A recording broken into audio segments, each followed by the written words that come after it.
que é o órgão principal do nosso organismo, como o próprio Kardec, aqui nessa questão 69, ele diz: por que uma lesão no coração leva à morte mais do que os outros órgãos? Porque o coração é a máquina da vida, o coração é que comanda a vida. É o único órgão que uma lesão muito forte, muitas vezes não tem como estar repondo, estar fazendo essa manutenção, porque ocasiona a morte. E hoje nós já temos os transplantes. Hoje nós já temos esse recurso que a medicina descobre com uma certa antecedência.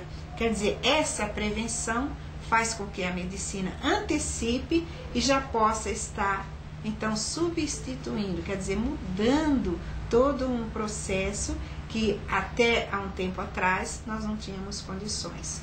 Então, se diz aqui, o coração é uma das engrenagens especiais do nosso corpo biológico. É essencial para o nosso corpo.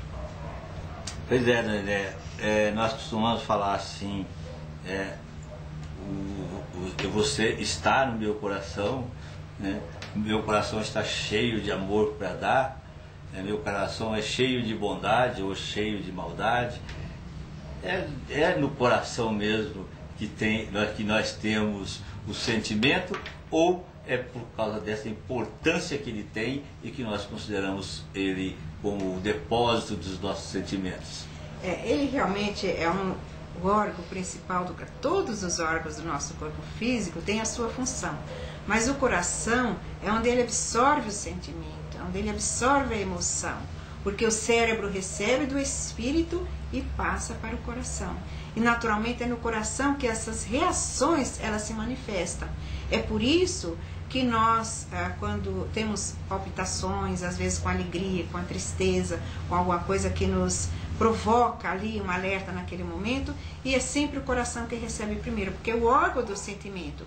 Então, através da sensibilidade, nós recebemos as reações e o cérebro, então, transfere para o coração, por ser o órgão do sentimento. Por isso que ele é um dos principais. Eu ainda falando do coração, falando da vida e falando da morte, né? O que acontece com a matéria, né, com a parte orgânica e o princípio vital após a morte? Como que está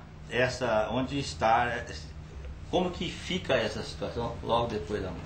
Ou continuar, né? Isso é interessante, essa resposta que os espíritos dão a Kardec, que hoje o estudo da ciência faz com que nós tenhamos essa certeza, porque antes nós ouvíamos, mas não tínhamos a certeza, porque faltava esse conhecimento científico. Hoje nós temos o conhecimento científico e sabemos que a matéria inerte, ela se decompõe e forma novos seres. Ela não acaba, ela não termina quando se extingue o corpo. Ela se une a um outro processo formando novos seres. Quer dizer, o princípio vital retorna à massa, como se costuma dizer. Esse princípio vital que nós carregamos durante toda a vida orgânica, ele se extingue naquele momento, mas ele vai se transformar em outros seres. Então ele não termina, ele não acaba.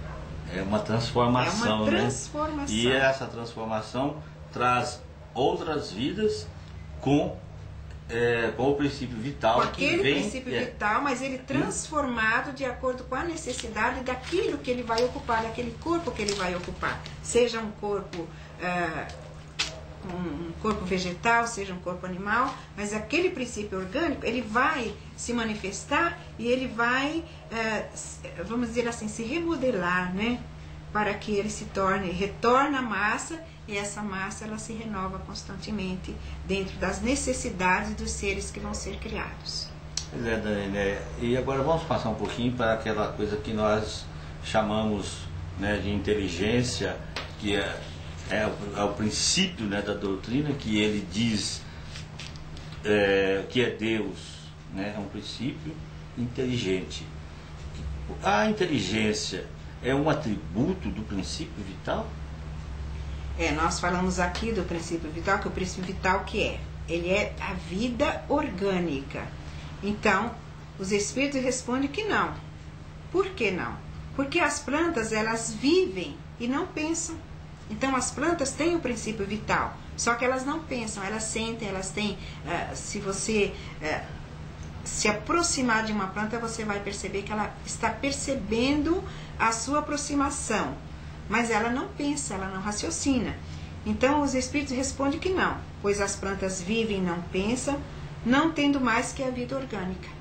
Então essa vida orgânica, ela permanece naqueles que não pensam que é a planta. A inteligência e a matéria, elas são independentes, pois um corpo ele pode viver sem inteligência, mas a inteligência só pode manifestar-se por intermédio dos órgãos materiais. Por isso é necessário a união do espírito para dar a inteligência e a matéria animalizada. E aí nós vamos entrar num assunto bastante interessante, que hoje nós vemos já a ciência bastante avançada, essas leis que estão aí para que os homens possam cumpri-las, que um ser que está se formando sem o cérebro não deve nascer.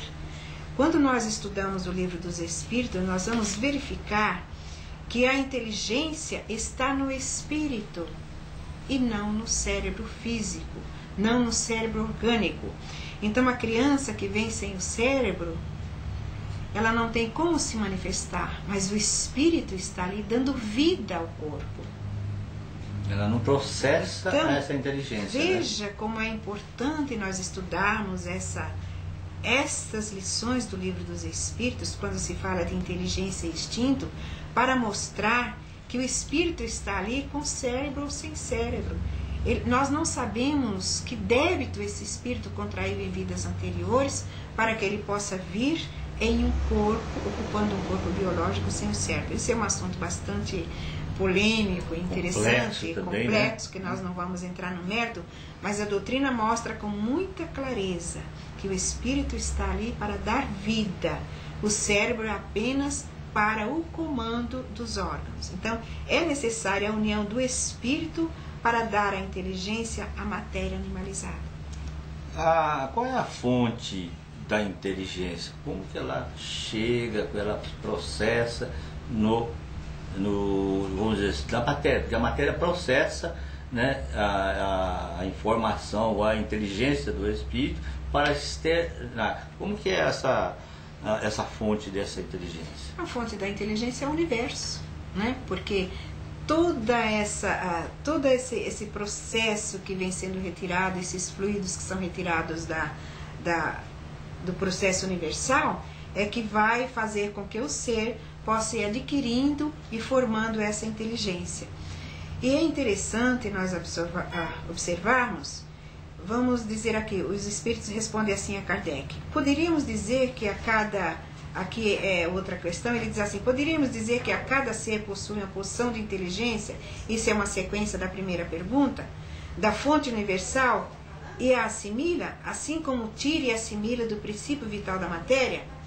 E os espíritos respondem que não, porque ele diz o seguinte, isso não é mais que uma comparação, porém não é exato, porque a inteligência é uma faculdade própria a cada ser e constitui a sua individualidade moral, porque se a inteligência fosse dada para todos da mesma forma, então nós não teríamos individualidade.